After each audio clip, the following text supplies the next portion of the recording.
அவங்க நேச்சர என்ஜாய் பண்ணிட்டோம். நம்ம IREDA மேல ஃபோக்கஸ் பண்ணுவோம். ஸோ IREDA என்ன அப்படின்னு பார்த்தீங்கன்னா, IREDAங்கிறது ஒரு ஃபைனான்ஸ் பிசினஸ். அதாவது ஃபைனான்ஸ் கம்பெனி. ஸோ அவங்க என்ன பண்ணுவாங்க அப்படின்னு பார்த்தீங்கன்னா, ரினூவபிள் செக்டர்ல. ரினூவபிள் செக்டர்னா இந்த விண்ட் எனர்ஜி, சோலார் எனர்ஜி, அப்புறம் இது ரிலேட்டடான பிசினஸ்ல வந்து என்ன செய்வாங்கன்னா, ஃபைனான்ஸ் பண்ணுவாங்க. அதாவது அந்த இடத்துல வந்து அவங்க லோன் குடுத்துட்டு, அதுக்கு பதிலா இன்ட்ரெஸ்ட் வாங்குவாங்க. ஸோ இது ஒரு ஃபைனான்ஸ் கம்பெனி. ஸோ இதுக்கு பார்த்தீங்கன்னா, இன்னைக்கு அதாவது 10ஆம் தேதி இன்னைக்கு வந்து ரிசல்ட் வந்திருக்கு. குவார்ட்டர் 1ஓடது. ஸோ குவார்ட்டர் 1ஓட ரிசல்ட் எப்படி வந்திருக்கு அப்படின்னு பார்த்தீங்கன்னா, ஃபர்ஸ்ட்டு வந்து டோட்டல் இன்கம் பாருங்க. டோட்டல் இன்கம் வந்து இந்த மாசம். இந்த மாசம்னா ஏப்ரல், அப்புறம் மே, அப்புறம் ஜூன். இந்த 3 மாசத்தோட இன்கம் டோட்டல் இன்கம் எவ்வளோ அப்படின்னு பார்த்தீங்கன்னா, 1959 அதாவது அப்ராக்ஸிமேட்டா 1960 அப்படின்னு வச்சுக்கோங்க. ஸோ அடுத்து இது வந்து போன குவார்ட்டர். அதாவது ஜனவரி, பிப்ரவரி, மார்ச். ஜனவரி, பிப்ரவரி, மார்ச். இந்த 3 மாசத்தோட குவார்ட்டர் வந்து இது. ஸோ அதோட ரிஸ் இன்கம் எவ்வளோ அப்படின்னு பார்த்தீங்கன்னா, 1914 அதாவது 1915 எக்ஸாம்பிளா வச்சுக்கோங்க. ஸோ அடுத்து இது வந்து போன குவார்ட்டரோடது. அதாவது Q1 2024ஓடது அது. ஸோ 1510. ஸோ இன்கம் வந்து 2லயும் இன்கிரீஸ் ஆயிருக்கு. அதாவது 1510லேருந்து 1959 வந்திருக்கு. இயர் ஆன் இயர் வந்து குவார்ட்டர் ஆன் குவார்ட்டர் பார்த்தீங்கன்னா, 1914லேருந்து 1959. ஸோ இன்கம் வந்து பாசிட்டிவ். ஸோ அடுத்து என்ன செய்யணும் அப்படின்னு பார்த்தீங்கன்னா, எக்ஸ்பென்ஸ் பார்க்கணும். ஸோ எக்ஸ்பென்ஸ் எவ்வளோ வந்திருக்கு? எக்ஸ்பென்ஸ் பாருங்க. இது total expense. So total expense எவ்வளோ வந்திருக்கு? 1034 வந்து போன குவார்ட்டர்ல இருந்துச்சு. Year on year. ஸோ 1034 வந்து 1654 மாறிருச்சு. ஸோ எக்ஸ்பென்ஸ் ரொம்ப கூடியிருக்கு. அப்ப ப்ராஃபிட் குறையும். இங்க 1284 1284ங்கிறது 1654 மாறிருச்சு. ஸோ எக்ஸ்பென்ஸ் இதுலயும் கூடியிருக்கு. ஸோ அப்ப ப்ராஃபிட் வந்து குறைய போகுது. ஸோ ப்ராஃபிட் எவ்வளோ அப்படின்னு பார்த்தீங்கன்னா, profit loss for the period அப்படின்னு பார்த்தீங்கன்னா, 246 246 கோடி. ஸோ இங்க பார்த்தீங்கன்னா, 501 கோடி. இது வந்து போன மாசம். அதாவது ஜனவரி, பிப்ரவரி, மார்ச் மாசம் அதோட ரிசல்ட் வந்து 501 கோடியிலிருந்து 246 கோடி வந்துருச்சு. ஸோ குவார்ட்டர் ஆன் குவார்ட்டர் வந்து டவுன் ஆயிருக்கு. அடுத்து 383 crore 383 crore இருந்து 246 crore. ஸோ இயர் ஆன் இயரும் ட்ராப் ஆயிருக்கு. ஸோ நாளைக்கு ஷேர் வந்து நெகட்டிவ். ஸோ அடுத்து நம்ம என்ன பார்க்கணும் அப்படின்னு பார்த்தீங்கன்னா, அது வந்து ப்ராஃபிட்டு, அப்புறம் எக்ஸ்பென்ஸு அது ஒரு வேற விஷயம். பட் நம்ம மெயினா என்ன பார்க்கணும் அப்படின்னு பார்த்தீங்கன்னா, நான் பெர்ஃபார்மிங் அசெட் ரேஷியோ அப்படின்னு ஒண்ணு இருக்கும். ஸோ நான் பெர்ஃபார்மிங் அசெட் ரேஷியோ அப்படின்னு என்ன அப்படின்னு பார்த்தீங்கன்னா, ஸோ எக்ஸாம்பிளா நீங்க என்ன செஞ்சுக்கோங்க அப்படின்னா, ஒரு கம்பெனி இருக்கு ஏபிசி. அந்த ஏபிசி கம்பெனி என்ன செஞ்சிருக்காங்கன்னா, ஒரு 100 கோடி வந்து இருந்து லோன் வாங்கியிருக்காங்க. ஸோ 100 கோடி லோன் வாங்குனதுல என்ன செஞ்சிருக்காங்க அப்படின்னா, ஒரு 50 கோடி வந்து அவங்க ரீபே பண்ணிட்டாங்க. அதாவது இரைடா குடுத்துட்டாங்க. மீதி எவ்வளோ இருக்கு? 50 கோடி இருக்கு. ஸோ அந்த 50 கோடி அவங்க என்ன செஞ்சிருக்காங்கன்னா, இன்னும் குடுக்கல. ஸோ இன்னும் குடுக்கலைன்னா என்ன செஞ்சிருக்காங்க, 90 டேஸ் முடிய இரைடா வந்து வெயிட் பண்ணுவாங்க.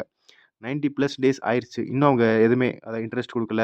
ஒரு ஒரு காசு கூட குடுக்கலைன்னா, அவங்க என்ன செய்யணும் அப்படின்னு பார்த்தீங்கன்னா, ஒரு 50 கோடி இருக்கு பார்த்தீங்களா? 50 கோடியில வந்து அவங்க ஒரு சில பெர்சன்டேஜ வந்து என்ன செய்யணும் அப்படின்னு பார்த்தீங்கன்னா, பெர்சன்டேஜ்னா அந்த 50 கோடியில ஒரு அமௌண்ட் ஒரு அமௌண்ட் இருக்கும். அந்த அமௌண்ட் அவங்க தனியா ஒதுக்கி என்ன செய்யணும் அப்படின்னா, இப்ப இந்த குவார்ட்டர்ல வந்து என்ன செஞ்சிருக்காங்க, ஒரு 240 கோடி வந்து ப்ராஃபிட் வந்திருக்கா?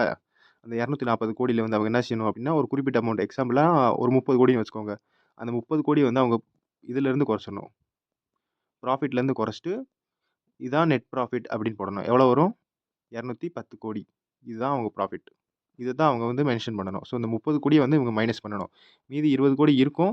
பட் அவங்க என்ன செய்யணும் அப்டின்னா, அத வந்து அந்த பிசினஸ் இருக்கு பார்த்தீங்களா?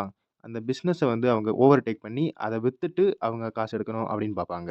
ஸோ இதுல என்ன நடந்திருக்கு அப்டின்னு பார்த்தீங்கன்னா, இது வந்து போன குவார்ட்டர் அதாவது Q1 2024. ஸோ இது பார்த்தீங்கன்னா, இப்ப இருக்கிறது. Q1 2025. ஸோ இப்ப என்ன ஆயிருக்கு அப்படின்னு பார்த்தீங்கன்னா, 2.19% வந்து முன்னாடி இருந்துச்சு. அதாவது எது cross NBA. So cross NBA, net NBA அப்படின்னு தனியா இருக்கும். ஸோ கிராஸ் என்பிஏ பார்த்தீங்கன்னா 2.19% இருந்துச்சு. ஸோ 2.19%லேருந்து 4.13%. அதாவது 2% 2% வந்து அது குரோர் கணக்குல நீங்க வந்து சும்மா மைண்ட்ல வந்து கால்குலேட் பண்ணிக்கோங்க. 2% வந்து இன்கிரீஸ் ஆயிருக்கு. அதாவது 2% வந்து பிசினஸ் வந்து அவங்க லோன வந்து குடுக்கல. ஸோ அடுத்து பார்த்தீங்கன்னா, ஸோ நெட் என்பிஏ பார்த்தீங்கன்னா 0.95% இருக்கு. ஸோ 0.95%ல இருந்து 2.06% அதாவது 1% கிட்ட வந்து ஜம்ப் ஆயிருக்கு. ஸோ அந்த 1% ஜம்ப் ஆயிருக்குன்னா, அப்ப எவ்வளோ குரோர் வந்து ஜம்ப் ஆயிருக்குன்னு பாருங்க. எவ்வளோ குரோர் ஜம்ப் ஆயிருக்குன்னா, அவ்வளோ குரோர் வந்து அந்த ஏபிசி கம்பெனி. அதாவது ஏபிசி கம்பெனிங்கிற ஏதோ ஒரு கம்பெனி இருக்கும். அந்த கம்பெனி வந்து அவங்களுக்கு இன்னும் லோன் வந்து திருப்பி தரல. ஸோ அவங்க என்ன செய்யணும், அந்த லோன வந்து என்ன செஞ்சிருக்காங்க அப்படின்னு பார்த்தீங்கன்னா, புரோவிஷன் அப்படின்னு சொல்லுவாங்க. ஸோ புரோவிஷன் வழியா ப்ராஃபிட்ல இருந்து அவங்க டிக்ரீஸ் பண்ணி மீதி அமௌண்ட்ட வந்து இங்க போட்டுருவாங்க. ஸோ இதான் இங்க நடக்கும். அடுத்து இதான் அந்த நெட் ப்ராஃபிட் பார்த்தீங்கன்னா, நியூஸ்லேருந்து வந்திருக்கு. நெட் ப்ராஃபிட் வந்து 35% வந்து ஃபால் ஆயிருக்கு இயர் ஆன் இயர். 246 கோடி வந்திருக்கு. ஸோ அதான் நாளைக்கு வந்து விழுக வாய்ப்பு இருக்கு. ஸோ இப்ப பார்த்தீங்கன்னா, அதாவது இன்னைக்கு 10ஆம் தேதி ஜூலை மாதம் 2.39% வந்து மேலே ஏறி இருக்கு. அதாவது இன்னைக்கு ஏறி இருக்கு. ஸோ நாளைக்கு வந்து என்ன ஆக போகுதுன்னு தெரில. ஸோ இன்னைக்கு ஏறுனதுக்கு என்ன ரீசன் அப்படின்னு பார்த்தீங்கன்னா, சிபிடிடி. சிபிடிடி அப்படின்னு பார்த்தீங்கன்னா, central board of direct tax அப்படின்னு சொல்லுவாங்க. ஸோ சிம்பிளா வந்து இன்கம் டாக்ஸ் அப்படின்னு வச்சுக்கோங்க. இன்கம் டாக்ஸ் டிபார்ட்மெண்ட் என்ன பண்ணியிருக்காங்க அப்படின்னு பார்த்தீங்கன்னா, IREDA வந்து பாண்ட் வந்து ரிலீஸ் பண்ணும். அதாவது அவங்க என்ன செய்வாங்கன்னா, பாண்ட் வந்து ரிலீஸ் பண்ணி அமௌண்ட்ட வந்து எடுக்க பார்ப்பாங்க. அதாவது இன்வெஸ்டர்ட்ட வந்து என்ன செய்வாங்க, பாண்ட ரிலீஸ் பண்ணி அவங்கட்ட வந்து அமௌண்ட்ட வாங்கி, அவங்க என்ன செய்வாங்க, மாசம் மாசம் வந்து இன்ட்ரெஸ்ட் குடுப்பாங்க இன்வெஸ்டருக்கு. ஸோ இந்த பாண்டுல என்ன நியூஸ் வந்திருக்கு அப்படின்னு பார்த்தீங்கன்னா, இப்போ வந்து இன்வெஸ்டர் என்ன செய்யலாம் அப்படின்னு பார்த்தீங்கன்னா, 50,00,000 முடிய லாங் டெர்ம் கேபிட்டல் கெயின் வந்து எக்ஸம்ப்ட் பண்ணிக்கலாம். ஸோ எக்ஸம்ப்ட் பண்ணிக்கலாம்னா, ஒண்ணும் புரியலையே அப்படின்னு நெனைப்பீங்க. ஸோ ஒரு எக்ஸாம்பிள் வைங்க. நீங்க என்ன செஞ்சிருக்கீங்க, ஒரு 1,00,00,000க்கு வந்து ஒரு ப்ராப்பர்ட்டிய வந்து வித்திருக்கீங்க. ஓகே. அந்த 1,00,00,000 ப்ராப்பர்ட்டில நீங்க என்ன செஞ்சிருக்கீங்கன்னா, நீங்க ஒரு டாக்ஸ் குடுக்கணும். கவர்மெண்ட்டுக்கு டாக்ஸ் குடுக்கணும். எவ்வளோ குடுக்கணும்?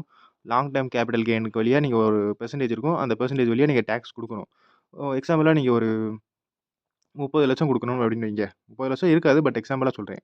ஸோ 30,00,000 குடுக்குறதுக்கு பதிலா நீங்க என்ன செய்யலாம் அப்படின்னா, ஒரு 50,00,000 1,00,00,000 தானே வித்தீங்க. அந்த 1,00,00,000ல ஒரு 50,00,000 வந்து IREDAவோட பாண்ட் வாங்கியிருக்கீங்க.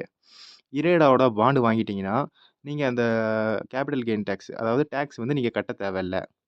ஸோ கட்ட தேவையில்லன்னா, இந்த 50,00,000 நான் என்ன செய்யணும்? இங்க போடணும். ஸோ இங்க போட்டா எனக்கு என்ன லாபம் அப்படின்னா, ஸோ ஃபர்ஸ்ட்டு வந்து பாசிட்டிவ் பாயிண்ட். பாசிட்டிவ் பாயிண்ட் என்ன அப்படின்னு பார்த்தீங்கன்னா, நீங்க டாக்ஸ் கட்ட தேவையில்ல. டாக்ஸ் கட்ட உங்களுக்கு தேவையில்ல. இன்னொன்னு என்ன அப்படின்னு பார்த்தீங்கன்னா, உங்களுக்கு வந்து இன்ட்ரெஸ்ட் இன்கம் கிடைக்கும். இன்ட்ரெஸ்ட் வந்து இன்கம் கிடைக்கும். எவ்வளோ கிடைக்கும் அப்படின்னா, ஒரு 5.5 டூ ஒரு 6.5% கிட்ட கிடைக்கும் அப்படின்னு வைங்க. எக்ஸாம்பிளா சொல்றேன். பட் கன்ஃபார்மா எவ்வளோன்னு தெரியல. இந்த பெர்சன்டேஜ் கிட்ட தான் கிடைக்கும் பட். ஸோ அடுத்து நெகட்டிவ் பாயிண்ட் என்ன அப்படின்னு பார்த்தீங்கன்னா, ஸோ நெகட்டிவ் பாயிண்ட் என்னன்னா, உங்களுக்கு 5 இயர் வந்து நீங்க லாக் இன் பீரியட்ல இருப்பீங்க.